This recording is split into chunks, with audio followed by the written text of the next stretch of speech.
The insidious moral decree, the roots of destruction of man's moral dignity and the right of being.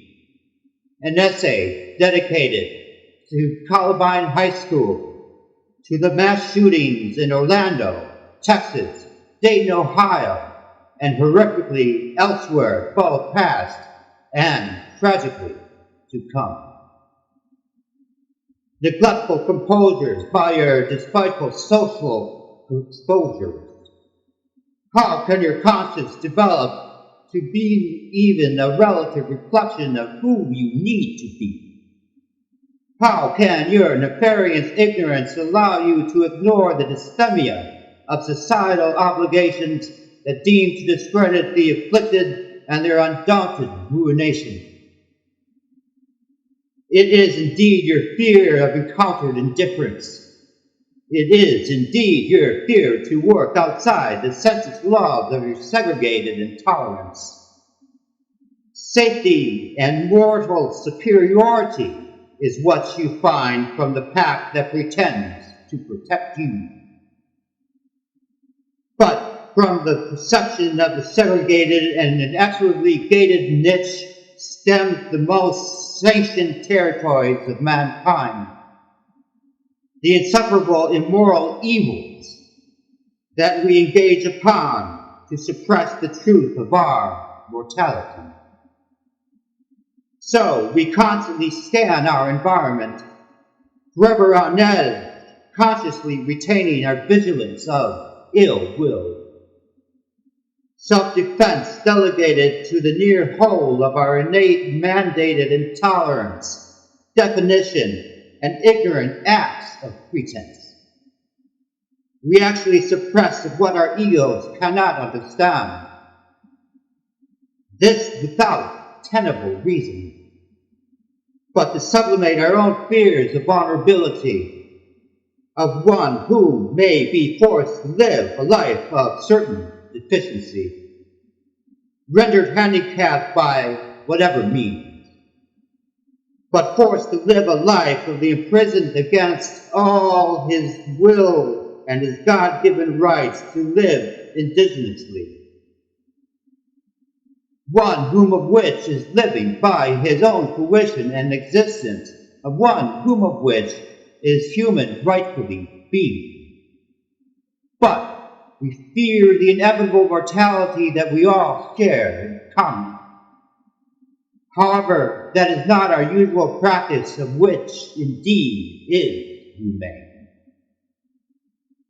For if we exclude or even eliminate that of which we fear, that we will ill judge to be a threat to our mortal mores of being, we then can deem ourselves immortal, if not for only protecting the eye, but as well as the preservation of our cultural constructs. Constructs of societal being negated by never a rebellion. The case being of horrid, inhumane, intimidating suppression passed on through the ages and every proceeding generation. Not only is the oppression of the perceived and conquered indifferences unjustful, but it is truly derelict upon any definition of conscience or care towards one's own fellow man. It as well is especially rendered cruelty and of the utmost moral dereliction to negligibly ignore the most severe in jeopardy.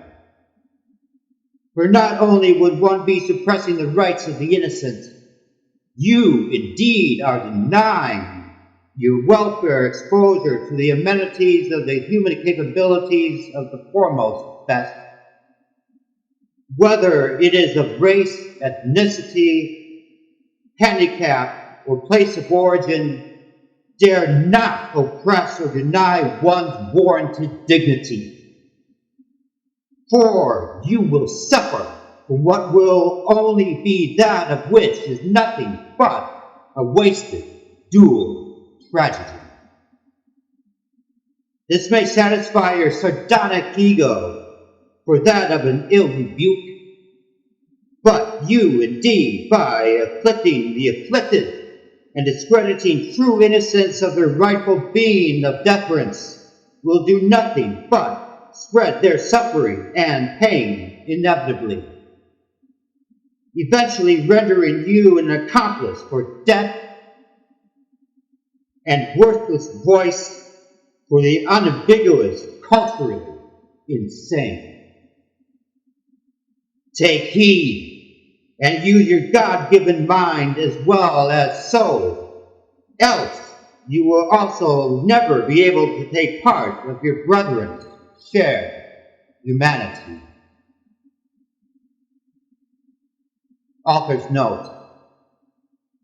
This essay's subject material is to be a definition, an explanation of sorts of man's insatiable need to carry out murder on a mass scale to even systematic genocide towards his fellow human species. It is indeed an incredulous evil that mankind has installed in history's precedent. Our duty as modern stewards of the world is to forever eliminate this earth from history's past endeavors, to remove the righteous dignity and grant the right to life of our fellow human beings. I'm Richard J. Panizza.